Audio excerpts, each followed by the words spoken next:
For our final community conversation today, we're joined by Sarah Cooperman, Executive Director of the Rockfish Wildlife Sanctuary. Boy, the weather's been a bit batty lately, hasn't it? It has been.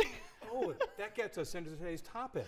It sure does. Talk to us a bit about Virginia's bats. Yeah, it is bat season right now. If you are out on a walk in the evening, you're likely to see some little batty friends flying above you.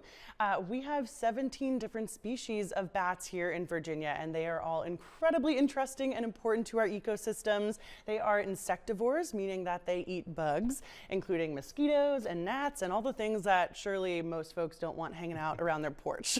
So that's obviously one of the reasons they're so important for us. Yes, they not only keep us comfortable on a summer's night, but bats are very important to our agricultural systems. So bats do that free pest control. They're eating thousands of mosquitoes every night, but they also help cut down on agricultural pests. It's estimated that bats every year save North American farmers about $3 to $4 billion in pest control services. So they are superheroes. Absolutely. And you treat orphan bats over. We do, yeah. So we take bat conservation really seriously. Unfortunately, 12 out of those 17 species I mentioned are species of greatest conservation need here in Virginia. So we really take pleasure in being able to rehabilitate them and get them back out to the landscape where they belong. We'll take them in as tiny little guys, about 3 grams, yeah.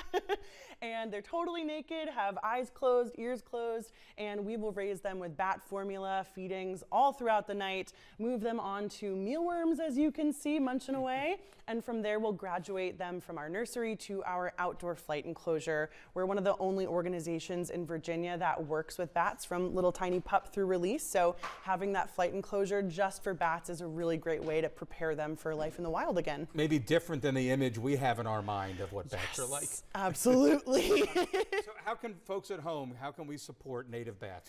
Yeah, I mean, you kind of brought it up right there. So the biggest thing people can do is to help bust those myths when you hear them. Bats are not all rabid. If you see one during the day, it's likely just taking a nap. Less than half of 1% of bats are thought to have rabies. On top of that, they don't get caught in your hair. I've got a lot of hair, never had a bat caught in there. And they don't drink your blood. So getting those myths out of the way and out of the cultural knowledge is really important.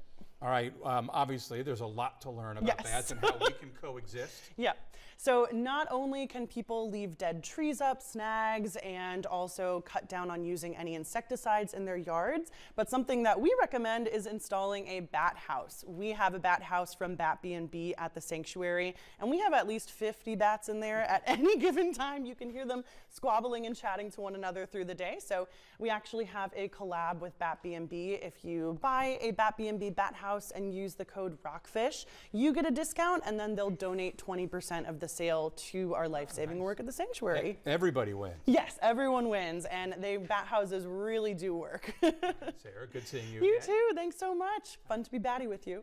Absolutely. Aaron.